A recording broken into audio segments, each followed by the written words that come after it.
Assalamualaikum warahmatullahi wabarakatuh. Saya Jemarayan Ataya dengan name belakang 036 akan menjelaskan mengenai perceraian sesuai dengan yang saya buat di makalah saya. Yang pertama itu perceraian itu apa? Perceraian itu artinya pelepasan hubungan antara suami dan istri. Jadi putus, off, udah nggak bisa berhubungan lagi, udah nggak muhrim lagi, udah stop gitu. Yang ditimbulkan dari ya banyak sekali faktor-faktor yang memungkinkan terjadinya perceraian yang nanti akan saya jelaskan lagi. Dalam video ini saya akan menjelaskan mengenai dua topik dalam perceraian. Yang pertama itu adalah hukumnya dalam Islam, dan yang kedua itu faktor-faktor yang menyebabkan terjadinya perceraian.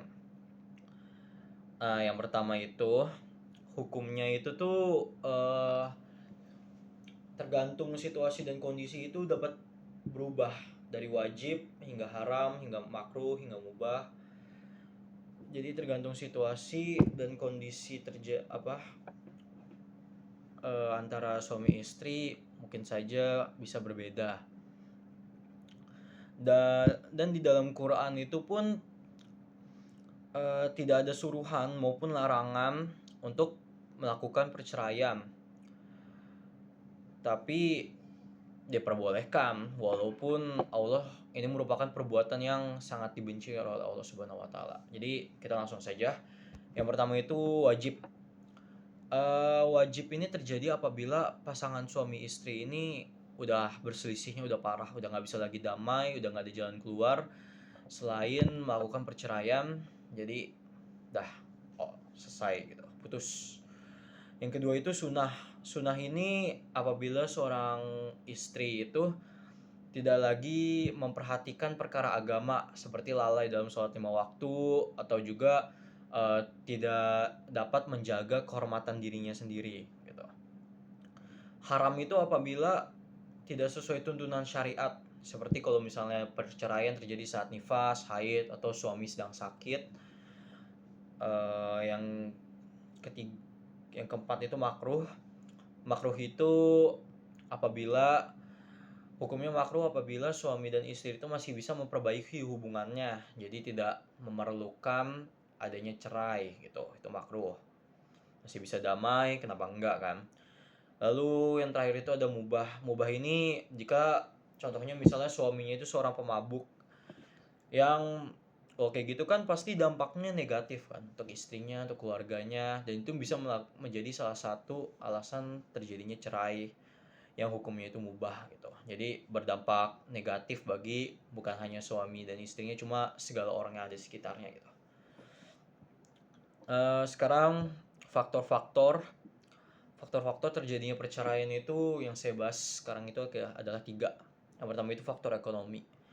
Suami itu sebagai kepala keluarga, sebagai tulang punggung keluarga, otomatis harus menafkahi keluarganya dong. Jadi uang itu penting, men. Cuan gitu. Lu ada cuan, lu ada kuasa. Gitulah. Jadi kalau misalnya seorang suami itu tidak dapat menafkahi istri dan keluarganya, itu bisa menjadi salah satu alasan untuk istrinya bercerai, karena itu suatu kewajiban dari suaminya. Yang kedua itu ada perselingkuhan. Nah, perselingkuhan ini merupakan tindakan yang buruk banget ya, dan motifnya itu banyak. Bisa jadi karena nafsu lah, dan ini berbentuknya bisa karena misalnya ada orang yang lebih baik membanding-bandingkan dengan orang lain, atau emang haus akan uang atau kekuasaan atau yang lain-lain lah kayak gitu. Kita nggak bakal bahas ini sih itunya. Yang pasti perselingkuhan ini banyak terjadi dan menjadi salah satu alasan banyak terjadinya perceraian hingga saat ini gitu. Karena pada awalnya itu manusia bukanlah makhluk yang sempurna, memiliki nafsu, dan beberapa orang itu tidak bisa mengontrolnya. Ini bukan menjadi suatu alasan untuk mereka melakukan itu, cuma banyak terjadi gitu. Kita bisa menjadikan ini sebagai sebuah pelajaran gitu. Nah, yang ketiga itu tidak dikaruniainya keturunan. Jadi tentu saja salah satu alasan kita menikah itu untuk meneruskan apa ya, garis keturunan keluarga kita dari nenek moyang zaman dahulu kala lah gitu kan. Jadi saat suami dan istrinya itu misalnya mandul dan tidak dapat menghasilkan sebuah anak gitu, ya itu menjadi satu alasan kenapa mereka itu cerai gitu, untuk mencari pasangan yang lain yang dapat menghasilkan sebuah anak. Walaupun ada kasus-kasus yang saat tidak dapat menghasilkan anak, suaminya menikahi orang lain tanpa menceraikan, jadi mengambil istri kedua. Contohnya itu Nabi Ibrahim ya. Kita bisa ngambil contoh dari Nabi. Tapi walaupun ada banyak pasangan yang cerai gitu karena tidak bisa menghasilkan anak, ada pasangan yang memutuskan untuk melanjutkan hubungan suami istri mereka. Jadi atas kesepakatan masing-masing gitu, terus melanjutkan. Baik, itu saja video singkat yang saya buat. Terima kasih. Wassalamualaikum warahmatullahi wabarakatuh.